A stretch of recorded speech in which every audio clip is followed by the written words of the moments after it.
ఈరోజు మీతో మాట్లాడేటువంటి అంశము నువ్వెవరు నిన్ను నీవు తెలుసుకో. నీవెవరు నిన్ను నువ్వు తెలుసుకో. చాలా సింపుల్ వర్డ్స్. భారతదేశంలో ఎన్నో గ్రంథాలు ఉన్నాయి. అన్ని గ్రంథాలలో ముఖ్యంగా మీరు ఒకటి గమనించవచ్చు, నువ్వెవరు నిన్ను గురించి నువ్వు తెలుసుకో. మన గురించి మనం తెలుసుకుంటే చాలు, దైవాన్ని గురించి తెలుసుకున్నట్లే. ఎందుకంటే దైవం మానుష రూపేణ అని చెప్పబడింది. అంతేకాదు, కృష్ణుడు గీతలో కూడా చెప్పాడు, కోటికి ఎవరో ఒక్కరే నన్ను గురించి తెలుసుకుంటారని. ఆ విధంగానే మనం ఎవరో మొదలు తెలుసుకోవాలి, మన ఆరిజిన్ మూలం తెలుసుకోవాలి. ఇది చాలా ప్రధానమైనటువంటి విషయం. రమణ మహర్షి కూడా దీనిపైనే చాలా చర్చలు, ఉపన్యాసాలు ఇవ్వడము, దీనిపైన ప్రచారం కూడా జరిగింది. ఈ టాపిక్ ప్రతి ఒక్కరూ తెలుసుకోవాలి ఈ విషయం, ముఖ్యంగా ధ్యానం చేసేవాళ్ళు, యోగులు, ఆధ్యాత్మికవేత్తలు. కాబట్టి నీవెవరు నిన్ను నువ్వు తెలుసుకో. ఫస్ట్ క్వశ్చన్ ఏంటంటే, నువ్వెవరు అంటే నీవు శరీరం కాదు, ఆత్మవు అని తెలుసుకోవడమే నువ్వెవరు తెలుసుకోవడం. నువ్వు అంటేనే శరీరానికి ఆపాదించుకుంటాం. నేను, నా పేరు, నా ఊరు, నా తల్లిదండ్రులు, నా ఉద్యోగం అని శరీరానికి ఆపాదిస్తాం. అయితే ఇక్కడ వేదాంత రహస్యం ఏంటంటే, నేను శరీరం కాదు, నేను ఆత్మ స్వరూపిణి, ఆత్మ యొక్క అంశయే నేను అనేటువంటి జ్ఞానము మొట్టమొదటి తెలుసుకోవాలి. తర్వాతనే ధ్యానము, యోగము, ఫలితాలు ఇవన్నీ. ఇవి లేకుండా నువ్వెవరో తెలియకుండా, దేవుడెవరో తెలియకుండా చేసినటువంటి సాధనలు ఏమీ ఉండవు. కాబట్టి నీవెవరంటే మొట్టమొదలు నేను ఆత్మని చెప్పుకోవాలి. ఈ సృష్టిలో మూడే రహస్యమైనటువంటి, మొట్టమొదటిది ఆత్మ, రెండవది జీవాత్మ, మూడవది మాయ. ఈ ఆత్మ జీవాత్మ రెండు కలిసి మాయతో కప్పబడి ఉంటాయి. ఈ రెండు మధ్యలో మాయ అడ్డం ఉంది కాబట్టి వీటి గురించి మనం అర్థం చేసుకోలేకపోతున్నాం. కాబట్టి ప్రతి ఒక్కరు గమనించవలసిన విషయం ఏంటంటే, నేను ఆత్మస్వరూపుణ్ణి, నేను శరీరం కాదు అని తెలుసుకోవాలి. ఎందుకంటే శరీరం తాత్కాలికం, ఇది నశించిపోయేదే. ఆత్మ అనేది శాశ్వతం, అదే నీవు. ఆ ఆత్మ, ఆ జీవాత్మ ఏదైతే శరీరం ఉంది కాబట్టి నీవు ఈ శరీరం ఉంది, ఈ శరీరం నిలబడి ఉంది. కానీ ఏదైతే ఉందో అది బయటికి వెళ్ళిపోతే నీకు శరీరం ఉండదు. అప్పుడు నీ శరీరం ఉండదంతే, కానీ నువ్వు ఉంటావు. అది శాశ్వతమైంది. మళ్ళీ ఇంకొక శరీరాన్ని ధరిస్తావు. కాబట్టి శాశ్వతమైనది ఏదో అదే నీవు. భౌతిక శరీరము నీవు కాదు. అది తెలుసుకోవడమే నీ గురించి నువ్వు తెలుసుకోవాలి. మరి ఎలా తెలుసుకోవాలి? మొదటి ప్రశ్న, నువ్వెవరు? ఓకే, అర్థమైపోయింది, శరీరం కాదు, ఆత్మ. మరి ఎలా తెలుసుకోవాలి? అది పెద్ద వేదాంత సబ్జెక్ట్. అది చాలా క్లుప్తంగా మీకు అర్థమైనట్లు కొన్ని విషయాలు చెప్తాను. అన్ని గ్రంథాల్లో ఉన్నటువంటి రహస్యం ఇదే. ప్రతి వ్యక్తి భూమిపైన జన్మించిన తర్వాత ఈ సృష్టికి సంబంధించిన అవగాహన ఉండాలి. ఈ అవగాహన రెండు విధాలుగా మనకు వస్తుంది. ఒకటి జ్ఞానపరంగా వస్తుంది, అంటే సూక్ష్మమైనటువంటి తత్వాలు, దానికి సంబంధించిన జ్ఞానము ఒకటి. భౌతిక దృశ్యాలు ఒకటి. భౌతిక దృశ్యాలను బాహ్య ప్రపంచంలో చూసుకోవచ్చు. ఈవెన్ శరీరం కూడా భౌతికమే, ఇది కూడా ప్రపంచంలో ఒక భాగమే. ఈ భౌతిక వస్తువులను చూడడము మన కళ్ళతో చూస్తాం, స్థూల దృష్టితో చూస్తాం, అవన్నీ బాహ్య విషయాలు. కానీ శరీరం అంతరమున ఉన్నటువంటి విషయాలు చాలా ఉంటాయి, సూక్ష్మ శక్తులు. ఆ శక్తులు మన శరీరంలో ఉంటాయి. అవి 96 తత్వాలు అన్నమాట. దానితో ఏర్పడిందే ఈ శరీరం. విరాట్ స్వరూపం అంటాం. విరాట్ అంటే స్థూల శరీరం అని. ఈ విరాట్ రూపంలో మూల విరాట్ ఉంటాడు. ఆ మూల విరాట్టే జీవుడు లేదా జీవాత్మ. అదే నీవు, శరీరం కాదు అని తెలుసుకోవడమే నిన్ను గురించి నీవు తెలుసుకోవడం. చూడండి, భగవంతుడు మనకి దృష్టి ఇచ్చాడు, కానీ ఈ దృష్టితో కేవలం మనము బాహ్య దృశ్యాలను, బాహ్య ప్రపంచాన్ని చూడడం కానీ అంతరమును చూడలేం. మన శరీరంలో ఉన్నటువంటి మూల విరాట్ ఎవరు? ఆ విరాట్ని గురించి మనం తెలుసుకోలేం. దాన్ని జ్ఞానం ద్వారా తెలుసుకోవాలి. దేనిని జ్ఞానం ద్వారా మనం తెలుసుకుంటామో అదే నిన్ను గురించి నువ్వు తెలుసుకోవడం. అంటే ఇందులో జ్ఞానమే ప్రధానం. జ్ఞానం ద్వారానే భగవంతుడు అర్థమవుతాడు, జ్ఞానం ద్వారానే భగవంతుని తెలుసుకోవడం అవుతుంది. అంతేగాని కర్మల వలన, భౌతికాలను, లౌకికాలను వలన, దృశ్యాలతో మనం భగవంతుని చూడలేం. పరమాత్మనే స్థూల శరీరం ధరించాడు కాబట్టి ఈ స్థూల రూపంలోనే భగవంతుడు మనకు దర్శనమిస్తున్నాడు. ఎలా దర్శనమిస్తున్నా అంటే ఈ శరీరానికి చైతన్యం కలిగిస్తున్నాడు. ఆత్మనే చైతన్యం. ఆ చైతన్యం లేకపోతే ఈ శరీరము పీనుగ శరీరం అయిపోతుంది. అది ఉన్నంతవరకు ఇది చేష్టలు చేస్తూ ఉంటుంది, పనులు క్రియలు చేస్తూ ఉంటుంది శరీరం. ఆ ఆత్మ జీవి వెళ్ళిపోతూనే ఇది పీనుగ శరీరం అవుతుంది. అదే నీవు. ఏది లేదో శరీరంలో అదే నీవు. కాబట్టి శరీరాన్ని వదిలినటువంటి జీవాత్మ, శరీరం లేని ఆత్మ రెండొకటే. కాబట్టి ఆత్మ శరీరంలో ఉన్నంత వరకు నీవు ఉంటావు, ఈ శరీరం ఉంటుంది, తర్వాత ఉండదు.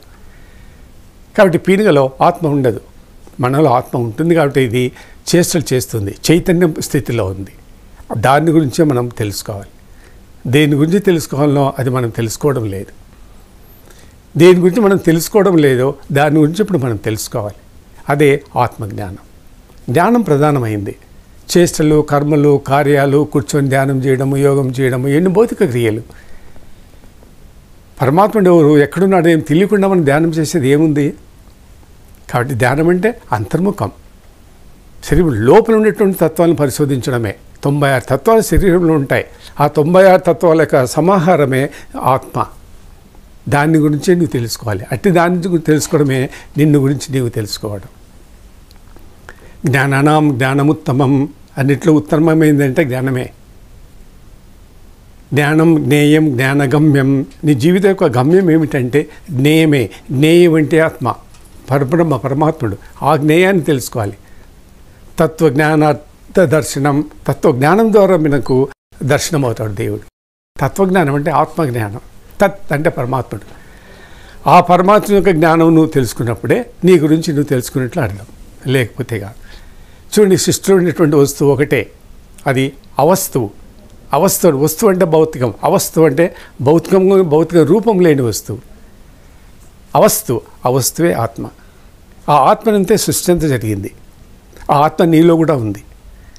కాబట్టి దాని గురించి తెలుసుకోవడమే నిన్ను గురించి నీవు తెలుసుకోవడం. చూసారా, అవస్తువు ఒకటే ఒకటి ఉంది. ఏదైతే ఒకటి ఉందో వస్తువు, దాని సద్వస్తువు, సద్రూపము అంటాం. ఆ ఒక్కదాని నుండే నువ్వుగా, నేనుగా, ప్రపంచంగా, సృష్టిగా ఉంది. నువ్వు, నేను, సృష్టి, ప్రపంచం అంతా ఎక్కడ ఉంది? ఆత్మనే. ఒకే ఆత్మ అన్ని రూపాలలో ఉంది. కాబట్టి ఆ ఒక్కదాన్ని తెలుసుకోవడానికి మనం అనేక కఠోరమైనటువంటి భయంకరమైనటువంటి ఆధ్యాత్మిక సాధనలు చేస్తుంటాం. గుళ్ళు, గోపురాలు, పూజలు, వ్రతాలు, యజ్ఞాలు, యాగాలు, కర్మలు, కార్యాలు, డబ్బులతో చూడండి వ్యవహారాలు, మిడిమిడి జ్ఞానము, ఊకదంపుడు, ఉపన్యాసాలు, జనాకర్షణలు, జనసేకర్షణలు, డబ్బులు, శోభలు, అలంకరణలు, ఇన్ని చేస్తూ ఉంటాం. దేని కొరకు? దాన్ని తెలుసుకోవడానికే. కేవలము జ్ఞానంతో తెలుసుకోవచ్చు. ఆ జ్ఞానం జోలికి మనం పోవడం లేదు. కాబట్టి దాన్ని ఎలా తెలుసుకోవాలంటే అంతర్ముఖమై తెలుసుకోవాలి, అంతర్దృష్టితో తెలుసుకోవాలి, జ్ఞాన దృష్టితో తెలుసుకోవాలి. ఇవి భౌతిక దృష్టి, భౌతిక కన్నులు. ఇవి శరీరం బయట ఉన్నటువంటి వస్తు పదార్థాలను చూస్తుంది, కానీ శరీరం లోపల ఉన్నటువంటి వస్తు పదార్థాన్ని చూడలే. అదే దేవుడు చేసినటువంటి గొప్ప పని. కళ్ళతో అన్నీ చూడొచ్చు, కానీ మన శరీరం అంతరంలో ఉండేటువంటి విషయాలను కనుక్కోలేం. 96 తత్వాలతో ఈ శరీరం నడుస్తుంది. వాటి గురించి మనకు ఒకటి కూడా తెలియదు. ఉదాహరణకు మనస్సు, బుద్ధి, చిత్తము, అహంకారం, జ్ఞానేంద్రియాలు, కర్మేంద్రియాలు, అంతరేంద్రియాలు, షడ్రుచులు, షడ్రూపాలు, షడ్భావాలు, ఇవన్నీ కళ్ళకు కనపడినటువంటి వస్తువులు, పదార్థాలు. అవన్నీ దేని వృత్తులు అంటే ఆత్మ యొక్క వృత్తులే, ఆత్మకు ఉపాధులే. దాని గురించి మనం తెలుసుకోలేకపోతున్నాం. శరీరాన్ని మనము తిరస్కరించాం. శరీరం కాక మిగతా అన్నీ చేస్తున్నాం. శరీర బాహ్యంగా మనం దేవుని ఎత్తుకుంటున్నాం. అదే మనం చేసేటువంటి పొరపాటు. దాని గురించే మనం తెలుసుకోవాలి. ఏం చేయాలి? మనలో అభావం కూడదు, భావం ఉండాలి. భావం అంటే ఉన్నది ఉన్నట్లుగా తెలుసుకోవాలి. దేవుడు ఎవరు, ఎక్కడున్నాడు, విగ్రహంలో ఉన్నాడా, నీలో ఉన్నాడు? అదే జ్ఞానం. అదే నిన్ను గురించి నువ్వు తెలుసుకోవడం. అది తెలుసుకోవాలంటే అంతర పరిశోధన చేయాలి, శరీరంలోకి ప్రవేశించాలి. ఇంత కఠోరమైనటువంటి ఆధ్యాత్మిక వ్యవస్థ అవసరం లేదు. సింపుల్ జ్ఞానం బోధించేవాడు ఉన్నా సరే, లేదా నువ్వు పుస్తకాలు చదువుకున్నా సరే నాకు అర్థమైపోతుంది. ఇక్కడ చూడండి, మనం ఎంత పెద్ద ఆధ్యాత్మిక వ్యవస్థను ఏర్పాటు చేసుకున్నామో. దేని కొరకు? పరమాత్మ తెలుసుకునే దాని కొరకే కదా ఈ వ్యవస్థ అంతా.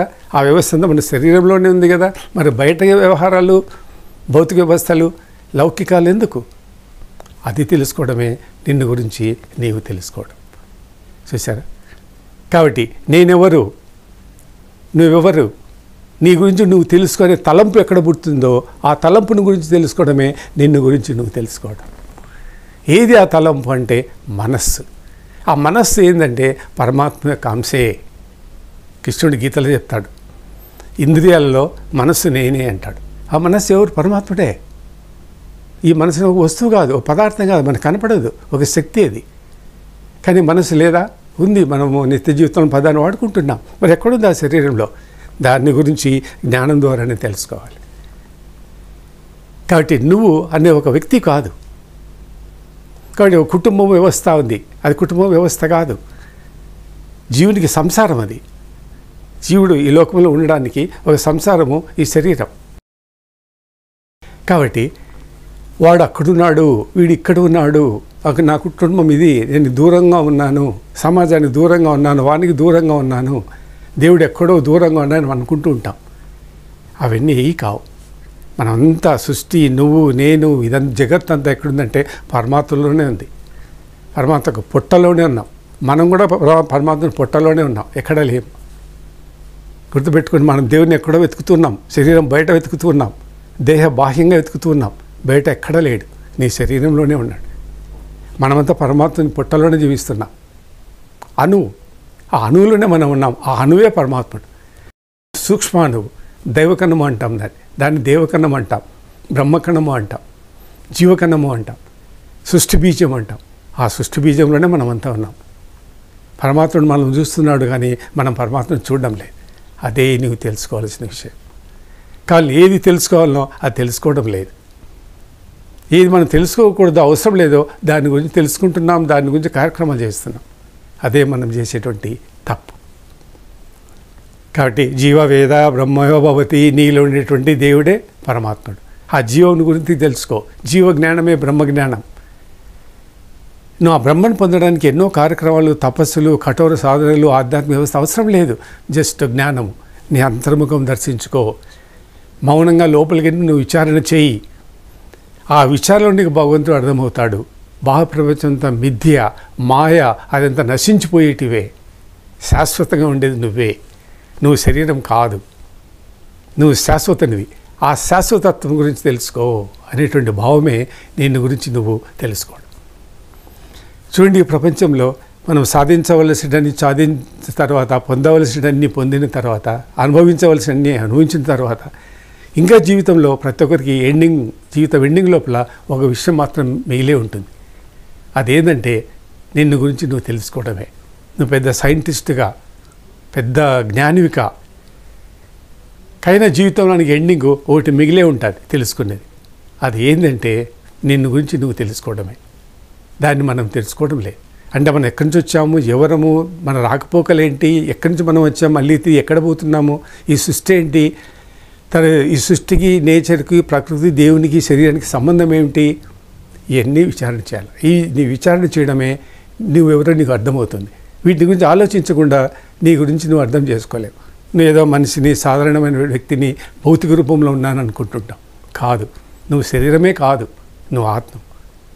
కాబట్టి నేను శరీరం కాదు అన్నప్పుడు దాన్ని నిర్ధారణ చేయాలి. ఎట్లా చేయాలి? ఎందుకంటే దర్శనము దర్శింపబడినది, దర్శింపబడునది, దర్శించువాడు ఆధ్యాత్మిక రంగంలో లేడు. కుదరదు. అంటే భగవంతుని దర్శించలేం. దర్శించేవాడు లేదు, దర్శించే వస్తువు లేదు. మనం అనుకుంటున్న విగ్రహంలో దేవుడు ఉన్నాడని, మందిరంలో దేవుడు ఉన్నాడని. లేడు. దర్శించేది లేదు, దర్శించేవాడు లేడు, దర్శింపబడునది లేదు. అంత నువ్వే, అంత నీ శరీరంలోనే ఉంది. నువ్వు బయట దర్శించేది ఏదీ లేదు.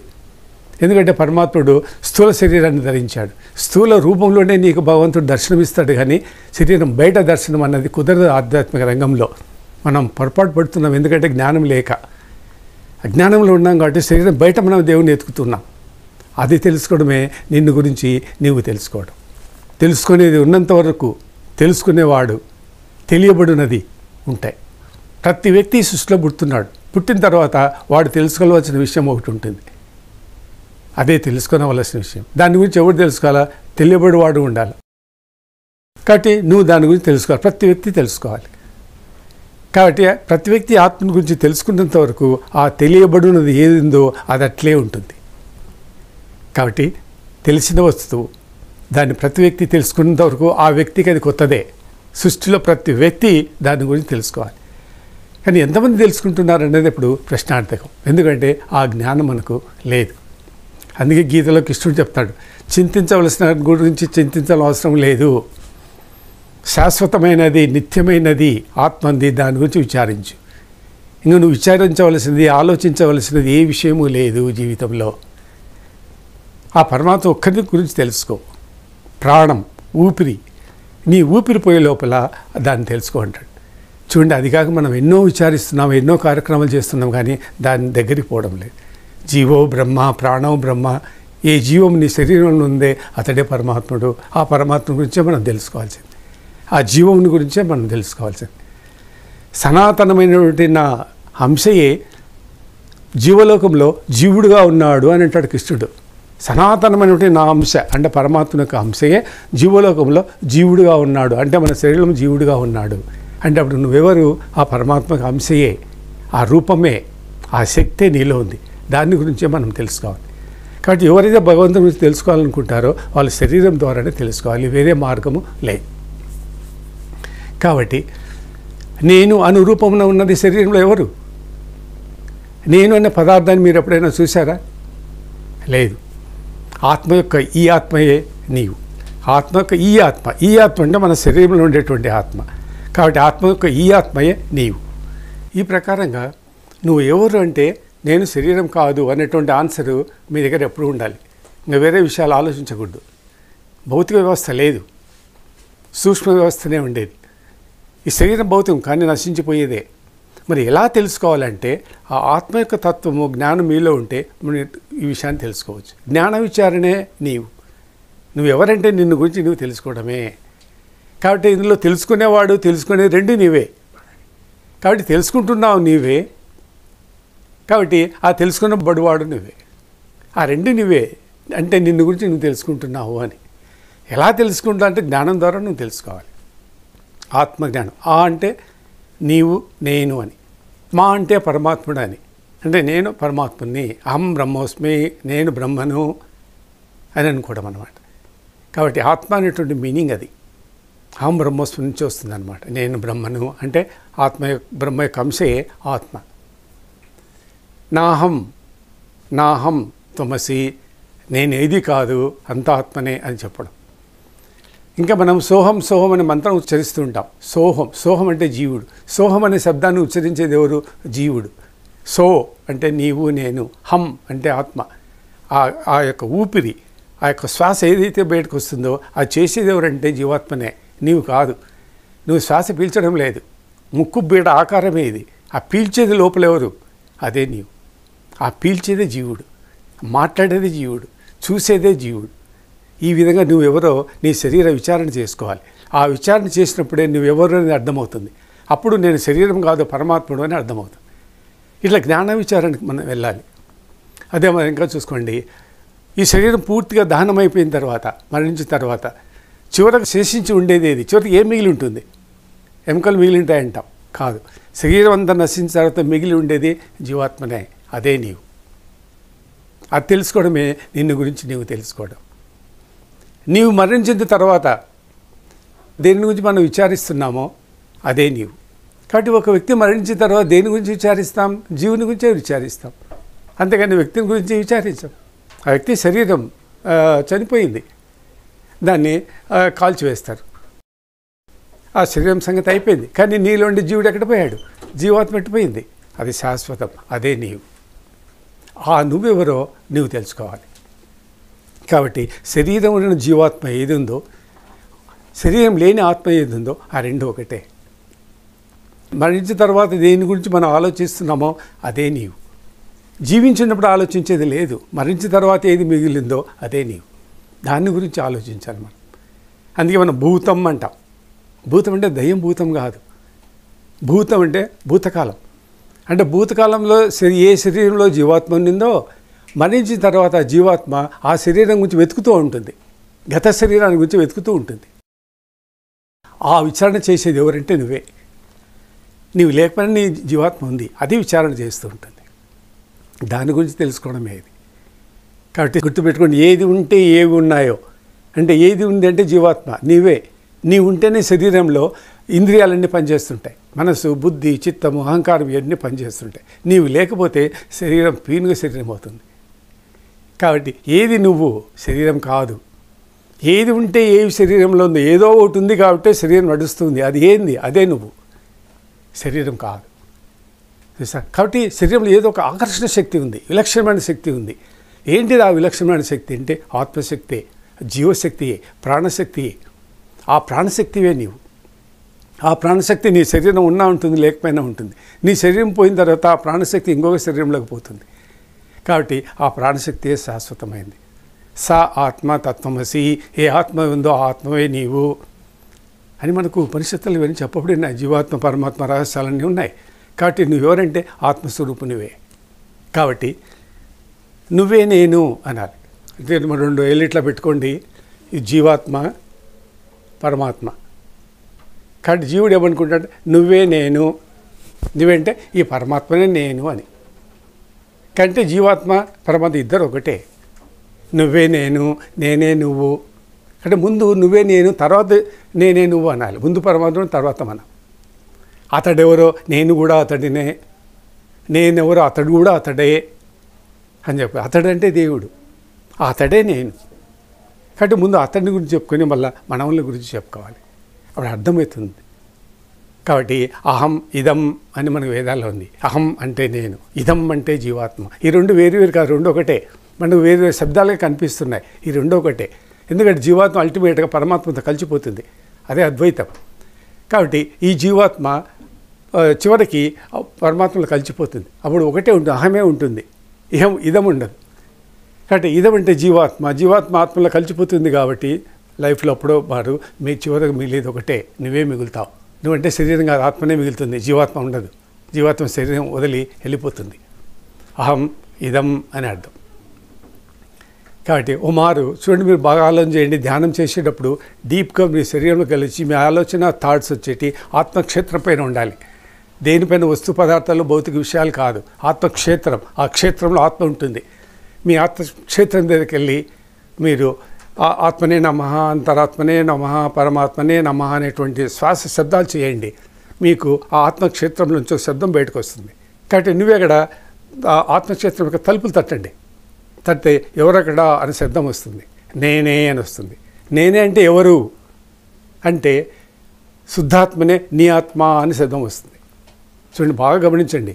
శుద్ధాత్మనే నీ ఆత్మ. మనం డోర్ కొడుతున్నాం, సారు డోర్ కొడుతున్నాడు ఆత్మక్షేత్రం దగ్గర, లోపల ఎవరున్నారో తెలుసుకోవాలని.